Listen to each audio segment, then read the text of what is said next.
Right, ladies, good morning. Judy said I could introduce myself. So my name is Lyn Crump, and I have been a member of Queensland Quilters for coming up for 16 years. So as guest speaker today, I'm now going to take you on my quilting journey over the last whatevers.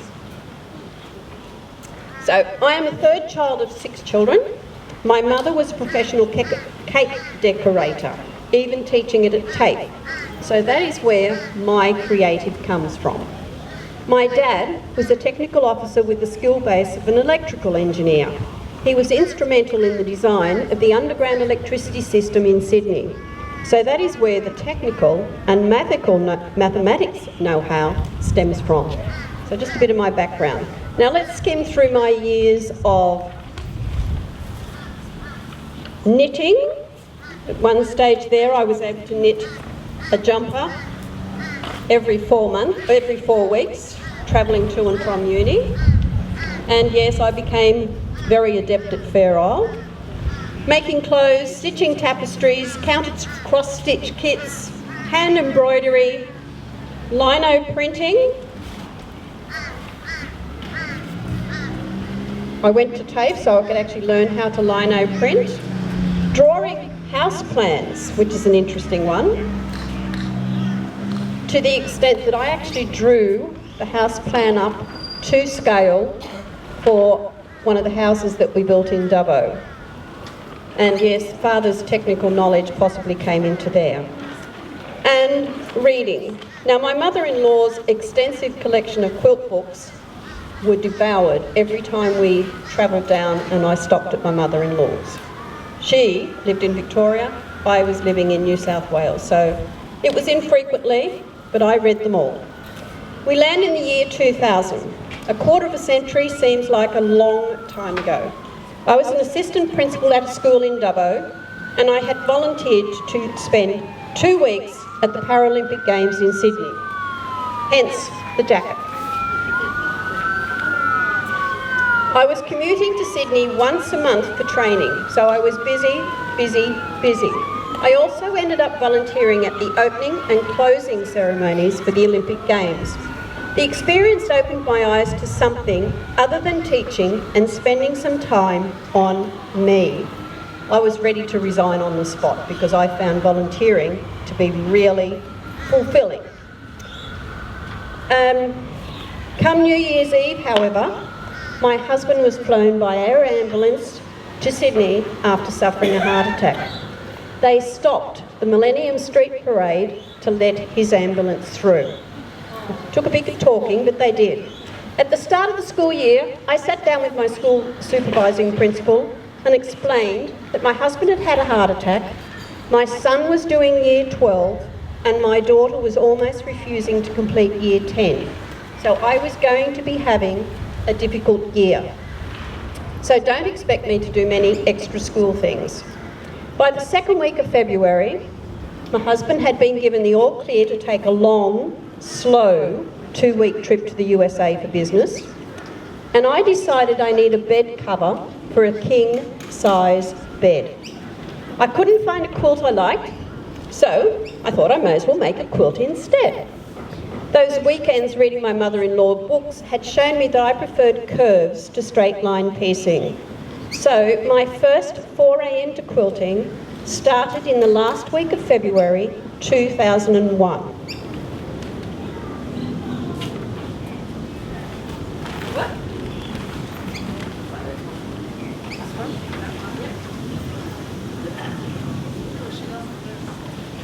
And it was a king-size bed. Do you want to go that side of me? Ian and I worked out.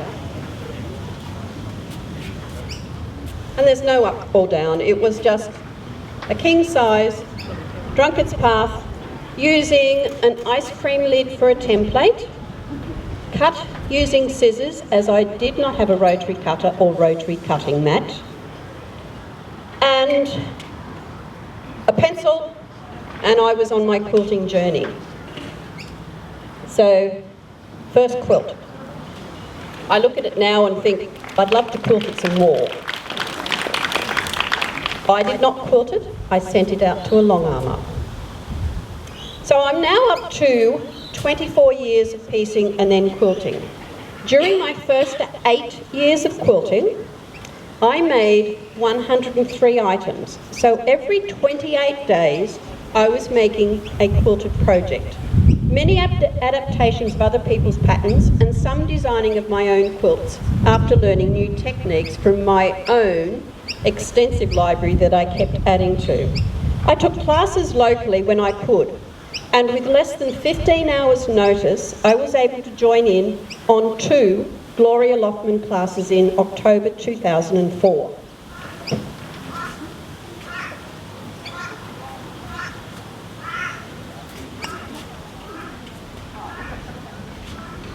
My 35-year-old Elna did not have the capacity to drop its feed dogs, so I actually had to put a plate on top of the feed dogs. Gloria insisted, after I painted and dyed all the fabrics, that I quilt my own quilts. And I did. It clicked that I could actually do machine quilting. Do not look at the back of the quilts, the tension is atrocious, but I did not send any of my quilts out for quilting after attending that class with Gloria. Now, I entered my first judged quilt show after moving to Queensland in 2007, winning the best exhibit at the Gatton show. With the table runner that I had made for the Dookie Quilt Challenge group, where I was going with my mother-in-law for a quilt retreat weekend. It was techniques taken from a couple of magazines, I think in 2005 and 2004, 2 different patchwork magazines, and then I put it together in the quilt.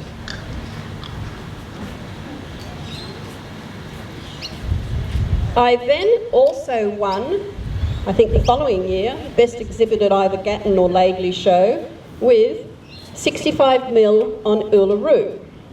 I had done a class with Carolyn Price and she said, don't do Uluru, it always comes out looking like a blob. I had been to Uluru 2 weeks beforehand and it rained 65mm overnight, so the rock was closed. Now I put black fabric, which happened to be left over from the Dookie Challenge, as the rain running down the rock, and there was something like 50 odd different types of threads, heavily quilted. But there was my foray into the first judged quilts.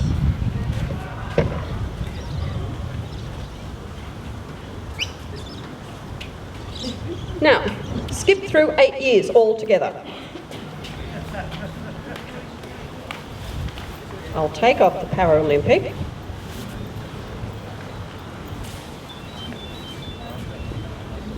And yes, after cut, sew, piece, cut, sew, piece, cut, sew, piece, I bought an APQS long arm machine, and I only pieced and quilted 90 projects for the next 8 years, one every 32.5 days.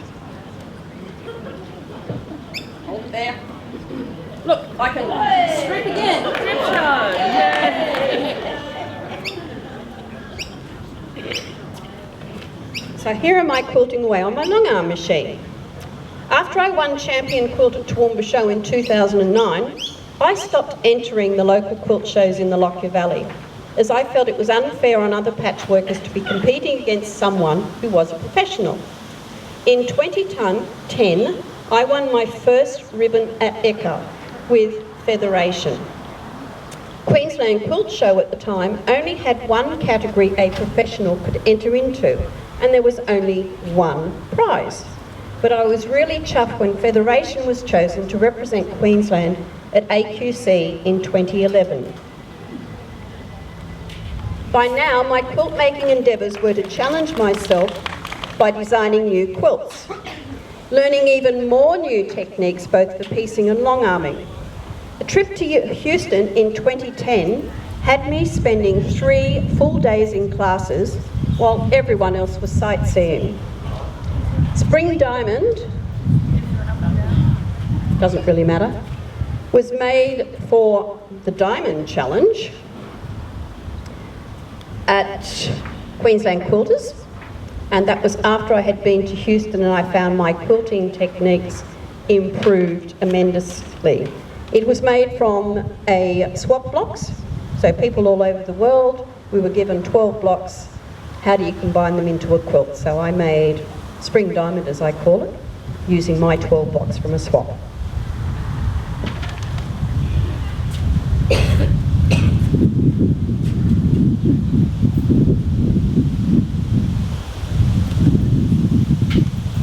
Now my first purple ribbon at Eka was for machine quilting in 2014 for Gepab.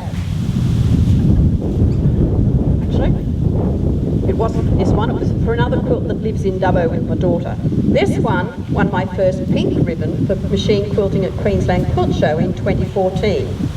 I also won the theme quilt that year for Chorus of Curves, but it lives in Newcastle.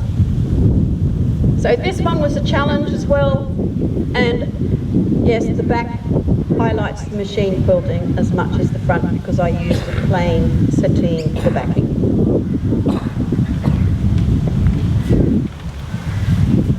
Now, a lot of 2014 to 16 was spent hand-piecing limeberry tart while sitting with my mother during her radiation therapy.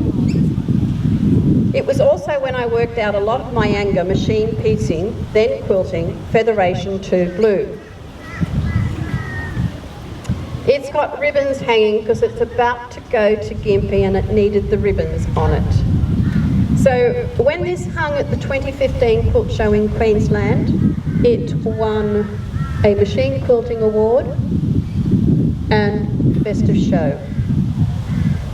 I was out to prove that my wins of 2014 were not rigged,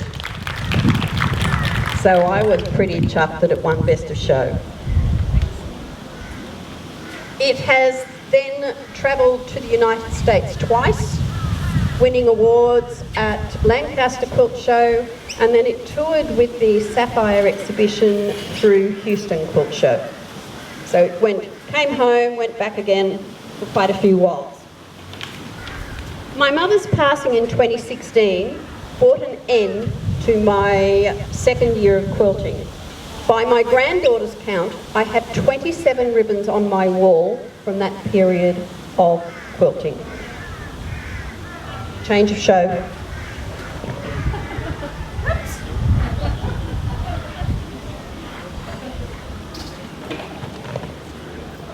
So we're up to my last 8 years of quilting. Has seen me only piece 56 quilts, one every 52 days. This period started with my husband, again experienced heart issues. This time he chose to slow down and purchase a camper. We now spend almost a third of the year in our camper.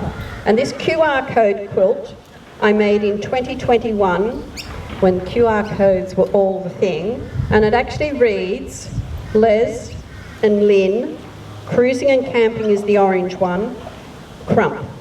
If it didn't have this block in the corner, you would be able to read it with your QR code reader. I just swapped that out for something with stars. So during our travels, we now make sure that we're home for 6 weeks from August every year to organise things for the quilt show. And I have since enriched my designing with what I call whole quilts, where the story of the quilt is told without sashing, blocks or borders. Feathered Fever from 2018 was my 5th feathered star quilt. First one was the red and white one, second one was 2 blue, 36 star is down in Melbourne as a baby quilt, 4 star belongs in Chris Jones's stash, this is number 5. But Gail Price was getting pretty bored with me winning ribbons with my feathered star quilts. So I had to start getting creative.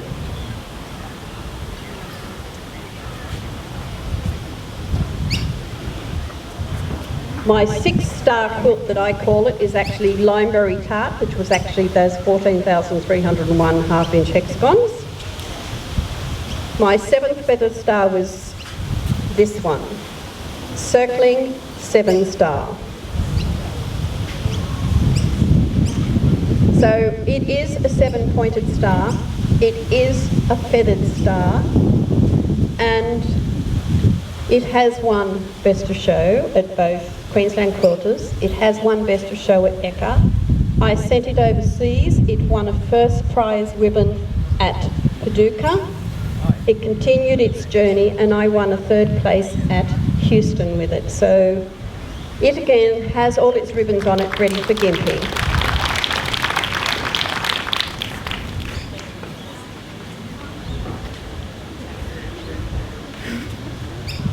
And the last quilt I have to show you before I do a little bit of explanation is Bev 10-8.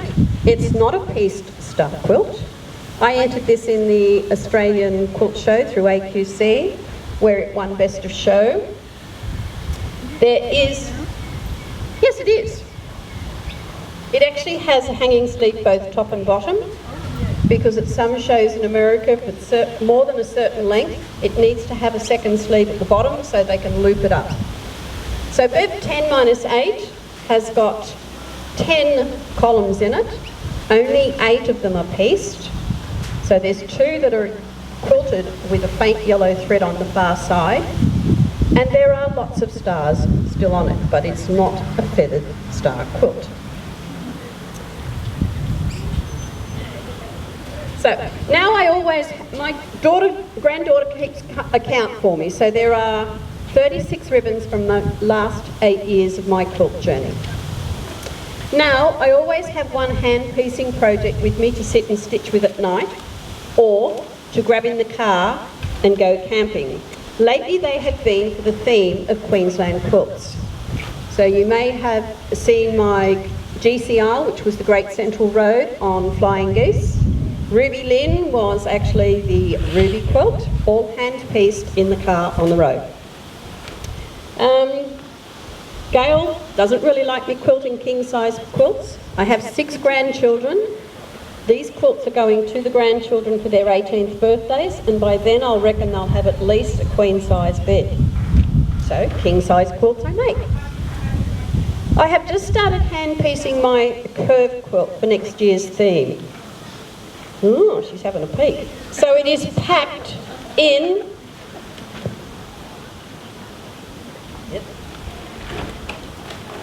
a 30-litre box, which is about the size of that bag. And it's sitting on the back seat of the car, waiting for me to jump in this afternoon and continue piecing. While the bulk of the quilt sits in that, my piecing itself happens to sit in this bag, which I won at some stage with Queensland Quilters, on my lap in the front seat, and I hand piece. I'm not going to open it up and show you because then I'll have fabric flying everywhere. It's all cut, pieced, ready to go. There is a sandpaper board, templates, friction pen, ready for me to put my seam allowances on in the car as I go. I've worked out the detailed blocks and the applique have to be done of a night time. The other piecing can be done during the day. The little folder that Judy was playing in is actually just a couple of pieces of cardboard. I do have a wool blanket on the inside, and I've got some pieces of batting, and as I finish a block I actually tie them into this folder so they're lying nice and flat. Again, back seat of the car and it's ready to go.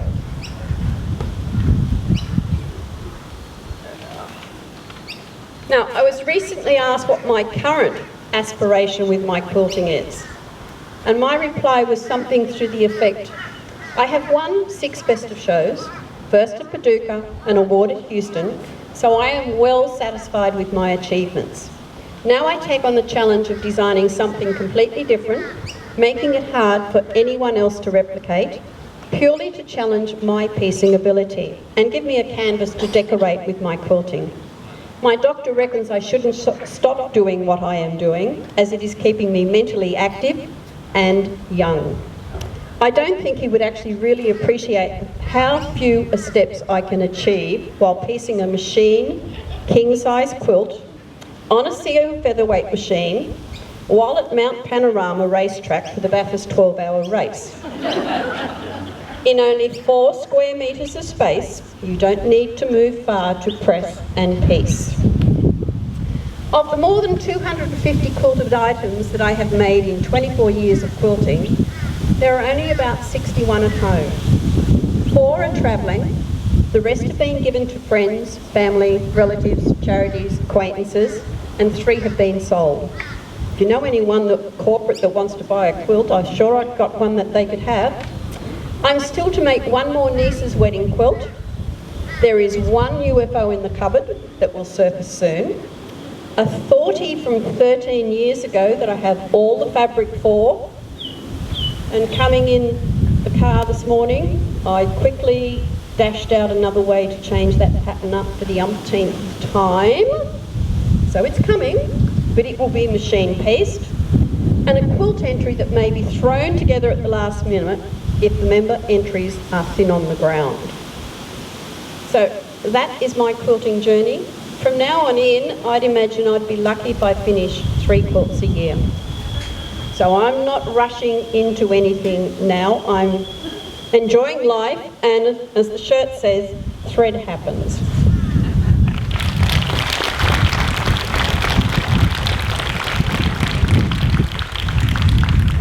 Thank you very much, Lyn. Barbara and I have been admiring the quilts up close. The quilting is just mind-blowing and amazing. It's way above my skills. But Lyn's other skill is she does the layout for the quilt show in October. And heaven help the cleaners who rub out her chalk marks overnight. You've never seen an unhappy lady until you've seen Lyn the next morning when her chalk marks have gone. Lyn does have that sort of meticulous mind, as you can see by her quilts. So thank you very much, Lyn, and enjoy your travels, and thank you for bringing Les along in one piece. Thank you. We'll just allow Lyn to pack up and the mess that we've made up here for her, and in about 5-10 minutes we'll have Julie Tasker doing her story. So thank you very much.